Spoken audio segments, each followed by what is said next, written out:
बहनों और भाइयों नमस्ते।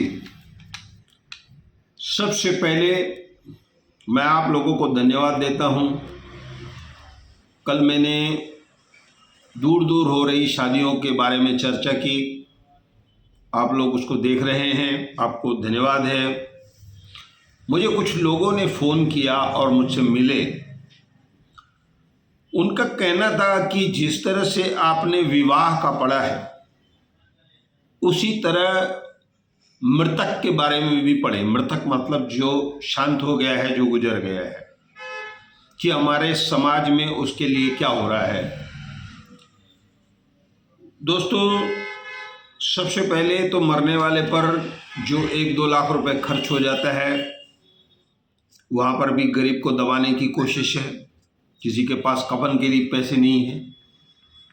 मैं यहाँ एक बात बता दूँ आपको, मुझे बताया गया कि पिंपरी में, जो पुना पिंपरी है, वहाँ पर अगर कोई मर गया, अमीर या गरीब या कोई भी, तो उसका जो खर्चा है वह पंचायत करती है। बाद में मालूम नहीं वह लेते हैं नहीं लेते हैं, या फिर गरीब से नहीं लेते हैं। इस तरह की प्रथा वहाँ पर है।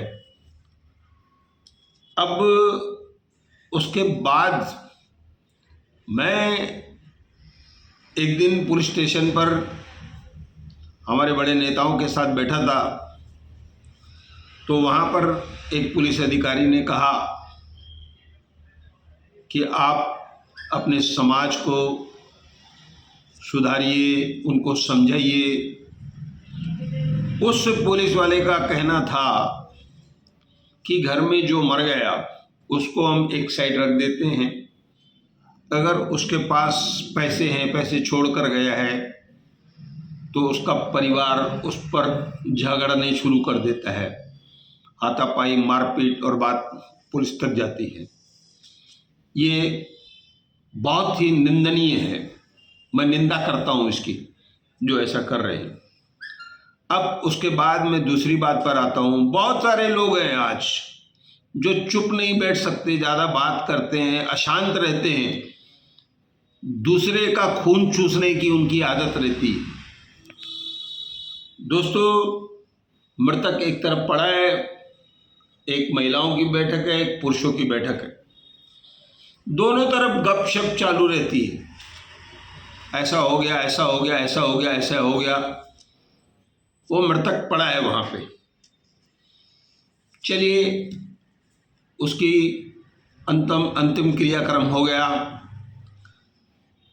अब पहले हम लोगों में ये था कि पड़ोस में सभी लोग मिलकर एक एक थाली उस मृतक के घर में हम देते थे, क्योंकि उनको चूल्हा जलाना अलाउड नहीं रहता है उस समय।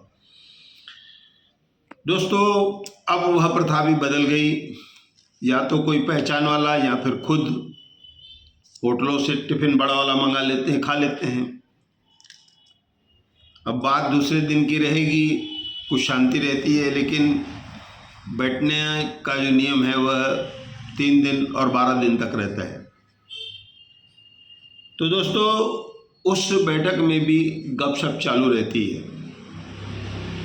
उस मरने वाले की हमको कोई परवाह नहीं है, मर गया, खत्म हो गई बात। अब बात करता हूं मैं पगड़ी रस्म की। हमारे देश में हम लोग, हमारा समाज कोई भी कार्य टाइम से नहीं करता है, सिर्फ पगड़ी रस्म टाइम से होती है। अब यहाँ पर सबसे पहले मैं कहूँगा कि 2 सिस्टम यहाँ पर खराब हैं। एक तो पगड़ी रस्म के समय बहुत सारे लोग 5:30 पर आते हैं और 5:35 पर आगे से हाथ जोड़कर निकल जाते हैं, जबकि दूसरी पंचायतों में, शहर के आसपास दूर कहीं आप जाएंगे तो उसको पीछे बैठाया जाता है जो देर से आता है। दूसरी बात ये होती है कि हम लोग सब एक साथ उठकर खड़े हो जाते हैं और धक्का मुक्की हम लोग चालू करते हैं। बहुत काम है हम लोगों को, 5 मिनट हम मृतक के लिए नहीं निकाल सकते। शराब पीने के लिए बहुत समय है हमारे पास, रात रात को हजारों रुपए हम लोग उड़ा देते हैं। दोस्तों, ये जो पगड़ी रस्म है, मैं स्थलों पर जाऊंगा। अब इस पगड़ी एक पवित्र रस्म है, गरीब अमीर सबके लिए एक ही व्यवस्था है। लेकिन होता ये है कि जिस धर्म स्थल पर, सबसे पहले मैं 2 धर्म स्थल का नाम लेता हूँ और ऐसे बहुत सारे दूसरे भी होंगे, मैं उनसे भी क्षमा चाहता हूँ, कि हमारे चालिया साहब पर और स्वामी शांति प्रकाश जी की धर्मशाला में कोई चार्ज, कोई पैसे पगड़ी रस्म के नहीं लिए जाते। बहुत सारे लोगों के बारे में जो धर्म स्थल चलाते हैं, और मैंने उस चीज़ों को खुद सुना है, मैं गवाह हूँ उस चीज़ों का, कि कुछ ट्रस्टी दूसरे ट्रस्टियों से उलझते हैं कि जो मरने वाला है, जिसकी पगड़ी है, उससे पैसे मत लो, लेकिन हकीकत यह है उनसे 500 रुपये मांगे जाते हैं, लाइट बिल, सेवादार के। अब जो 500 रुपये लेते हैं, अगर वह पैसे नहीं लिए जाए और जितने लोग आते हैं, क्या वह मंदिर में कुछ डालेंगे नहीं? ये बात हो जाती है पगड़ी रस्म पर। उसके बाद कड़ा साहब होता है जो बांटते हैं हम लोग प्रसाद, उसके 500, चाय के पैसे।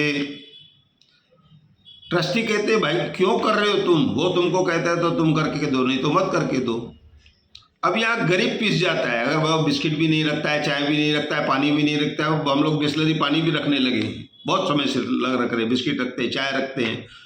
बहुत तो धर्मात्मा ऐसे हैं कि पैकेट बनाते हैं, कम से कम वो 30-40 रुपए का पैकेट रहता है। वो गरीब कहाँ से लाए, उसके पास कफन का पैसा नहीं है।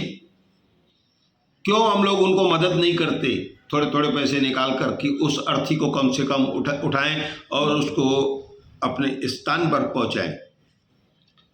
दोस्तों ये बात हो गई, मैंने पिंपरी की बात भी बताई आपसे, और ये भी बताया कि किस तरह से सिरे वगैरह के पैसे मांगे जाते हैं। अब एक और चीज़ मैं बताता हूँ काम की। 11वां होता है हमारे में, 11वां। उस दिन बहू के घर वालों को प्रेशर किया जाता है कि 11वें का भोजन तुमको भेजना है। अब वह क्या करे, उसमें कई सारी सब्जियां, चावल, अचार, पापड़, बहुत सारी चीज़ें उनको नगद पैसे देने पड़ते हैं। ये कौन सी प्रथा चल रही है हमारे पास, क्या हो जाएगा अगर हमने उनसे नहीं लिया तो। चलिए आइए अब 12वें पर पहुँचते हैं, जो असल मुद्दा है कि 1-2 लाख रुपए मरने वाले पर हम लोग खर्च कर रहे हैं। सबसे पहले तो मैंने कौन बनेगा करोड़पति पर एक समाज की दबंग महिला को देखा। उन्होंने कहा कि हमने अपने समाज का उत्थान इस तरह से किया है कि हम मरने वाले के घर पर भोजन नहीं करेंगे।